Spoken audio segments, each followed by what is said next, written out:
Hey guys, it's Gio the Crypto Kid. Today I was scrolling through YouTube and I found a great crypto video that I think makes a lot of good points. Also, the giveaway is still going on, so make sure to stay till the end to find out how you can win a free vacation. Also, in the description there will be a link and you can join the Crypto VIP Elite group. So, I hope you enjoy. Welcome to the Crypto VIP channel. We're going to start this video off with a giveaway. We're giving away a free vacation at one of our top resorts. All you need to do is to super click that subscribe button and double tap that bell notification and leave a comment below. Every comment enters you for a chance to win. Then go to joincryptovip.com to subscribe to our crypto newsletter. That's where we'll be announcing the winner every single week. And on top of that, you're going to learn how to become a profitable crypto investor. But for now, let's get into the video. Towards $30,000. Let's have a look. Right around 5 o'clock. Hello everyone, Florian Heiser here, and welcome to another episode of Heiser Says. Grab your stein of coffee, because we're going to talk about the drastic, crash that is occurring in Bitcoin at this moment. And I'd like to go through an article from news.com that's discussing that. But before we do, let's just have a look at the crypto markets. And I will bring it up here. I've got good old Coinbase here. There we go. And we can see, well, a lot of red on this chart, everyone. Bitcoin is at 31,708. 721 USD. Remember when that would have been an insane amount of crypto or value for Bitcoin back in the day? You've got to, just widen your horizon. But for someone who bought in 60 grand, they're hurting. They are really hurting. We've got Ethereum at $1,900. Tether is at $1, but it's all over the place. Binance coin is at 270. Cardano is at $1.17. XRP is only at 59 cents. It's just heading down. You've got Dogecoin or Dogecoin. Look at that. So people that have bought in from the Saturday Night Live hype, they're not doing too well. 40 cents down to what? 16, 17 cents. Health insurance to me was exhausting. With Sidecar Health, you have control. You have choice. It's completely a game changer. Why hasn't this been done sooner?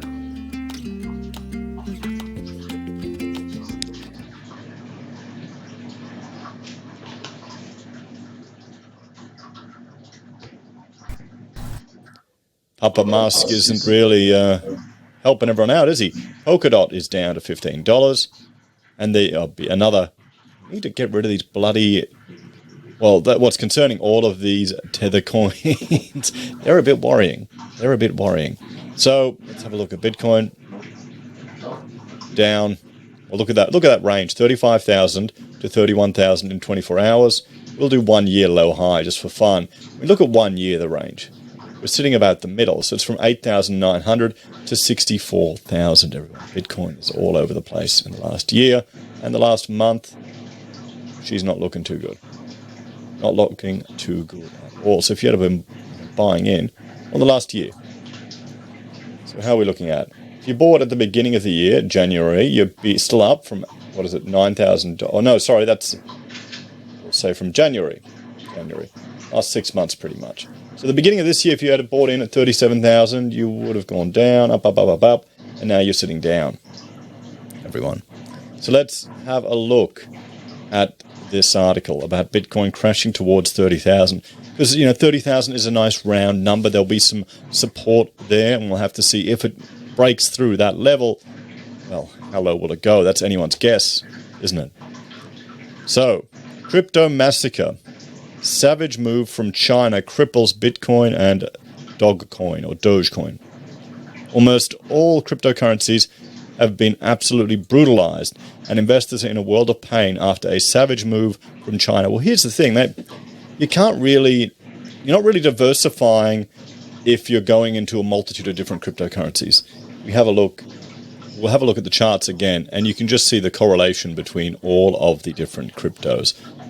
You'd be maybe a few stable coins in the green, but everything tracks to Bitcoin, guys. Everything tracks to Bitcoin because it's one of the gateway drugs into crypto.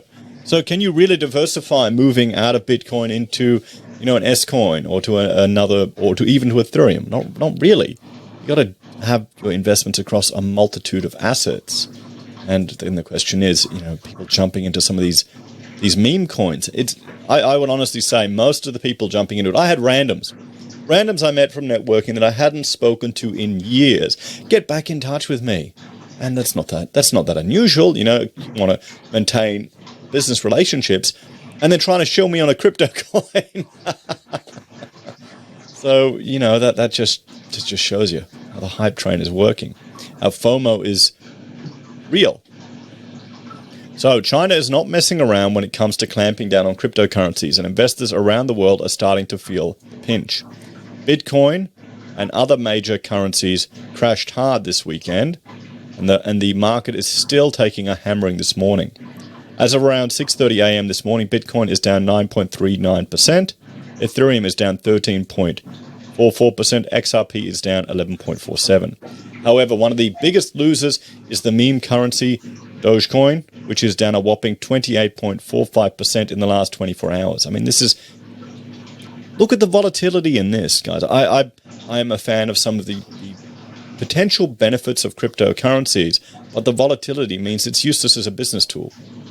You could never accept Dogecoin for a contract. You'd have to peg it against something of value, against the USD, because it's just too volatile. So, it's all because of China's massive crackdown on the emerging currencies, which has entered a new harsh phase in the past week. There's that sea of red. Business experts at Shelley Palmer said the crackdown was announced weeks ago, but now it has come into effect with a bunch of gigantic Chinese Bitcoin mining operations being shut down. This sudden drop in worldwide mining capability slowed transaction times from the algorithmically set 10 minutes per block to more than 12 minutes per block, signaling to the market that the crackdown was real, they said in a note. This past weekend, even more Chinese miners went offline. This is no longer lip service or political theater. China is full-on anti-crypto.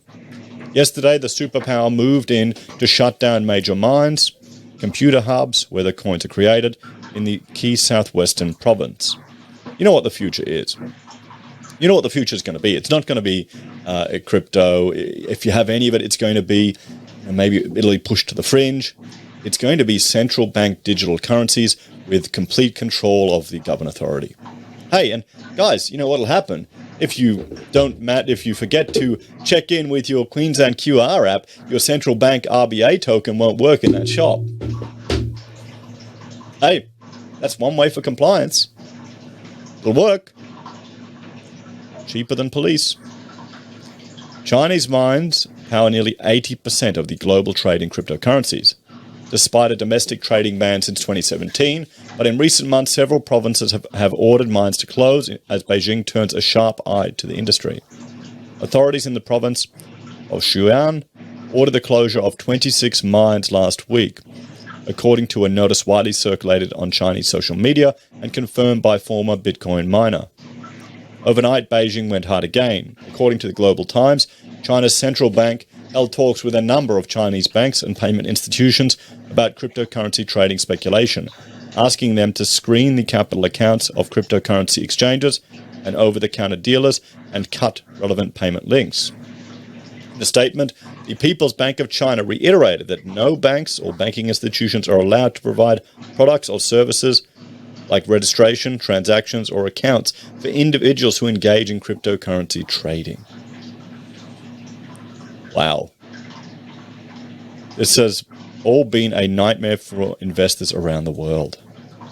The price of Bitcoin sank as low as 32,000 USD. Well, it's right now, as I'm recording this, we're sitting now at, we're back up to 32,000. Nope, sorry, 31,797. The unit has taken a severe hit in recent weeks, having hit a record of 65,000 in April, partly because of Beijing's crackdown. The notice reportedly instructed power companies to stop supplying electricity to all cryptocurrency mines by Sunday. It vowed a complete cleanup and ordered local governments to carry out a dragnet-style investigation to find and shut down suspected crypto mines. Well, for an authoritarian regime, a currency that's not controlled by their central bank and their authority, it's a threat. Is anyone surprised?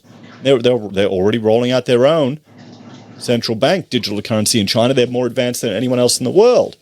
They'll key it into their social credit score. People will love it, everyone. Free money if you comply. The province represents one of the largest bases for mining in the country. A former cryptocurrency miner told AFP they had closed everything in line with the requirements in recent days. There have been working groups coming to check, making sure we shut down operations and remove the machines, he said. So maybe the good thing from this is we might see a flood of cheap graphics cards, although there wouldn't be graphics cards in a lot of these miners, but still, maybe there'll be a flood of graphics cards and chips on the market, so I shouldn't have bought my new computer when I did. Oh well, such is life. Sushan, a mountainous region in southwest China, is home to a large number of cryptocurrency mines, which require a colossal amount of energy supplied by the province's cheap and abundant hydropower. According to a report in the state tabloid The Global Times, the closure of mines in the province has resulted in the shutting down of more than 90% of the country's Bitcoin mining capacity. On Monday, China's central bank added that it recently summoned banks and payment institutions, including the Industrial and Commercial Bank of China, the Agricultural Bank of China, and Alipay China Internet Technology, over providing services for virtual cryptocurrency transactions and speculation. The People's Bank of China said virtual currency transaction activities disrupt the normal economic and financial order and breed risks of illegal cross-border asset transfers, adding that institutions must cut off links facilitating them. Beijing has turned the screw on cryptocurrency miners to stamp out financial risks from speculation, although environmental concerns about the gas-guzzling mines is another factor. Chinese media reported that electricity supply to all cryptocurrency mines across the province was stopped at midnight Sunday as the topic trended on social media. Well, there you go. Look at that. Look at all those miners.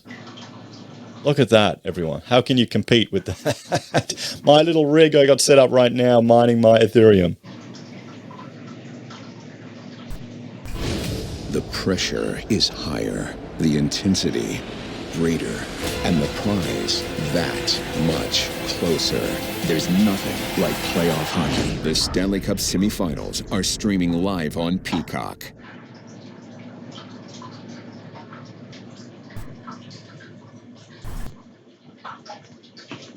I mean, look, that's just insane. That is not efficient by any measures when you think about the number of transactions it can handle. Xinjiang in China is China's second most intensive mining region after Xinjiang in the country's northwest, according to Cambridge University's Bitcoin Electricity Consumption Index. All crypto mines in the sparsely populated but coal and hydropower-rich regions of Inner Mongolia and Qinghai were also ordered to shut down in recent months, with citizens encouraged to report illegal mines. That's what's going to happen. Same thing that happened here in Australia, guys.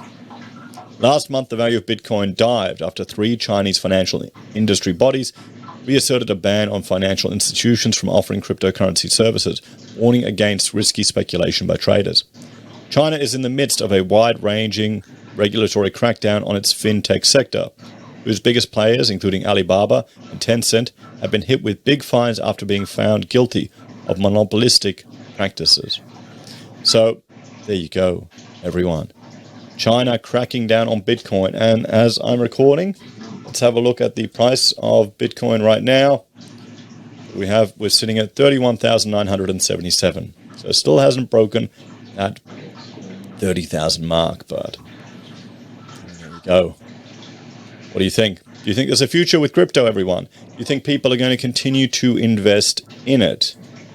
Or, well, do you think this is the beginning of the end? Is it going to tank even more? How much can Tesla continue to buy, or MicroStrategies continue to buy of crypto? How much money are they going to borrow to throw into this, considering how much it's gone down? And I honestly, I think it's going to be central bank digital currencies. That's what's going to come in. Our politicians, our political class, our central banks, they don't want freedom for the individuals. They want order. And most people also want order and control. So what's the solution? If you're an investor in this, you need to diversify, guys. All these cryptocurrencies correlate to Bitcoin. All of them do. Even Binance had one that was meant to be a product that would be inversely related to the price of certain cryptos, and they just stopped anyone getting any rewards from it. Just tanked it, stopped the selling, intervened. Don't trust it. I wouldn't go all in. Wouldn't go all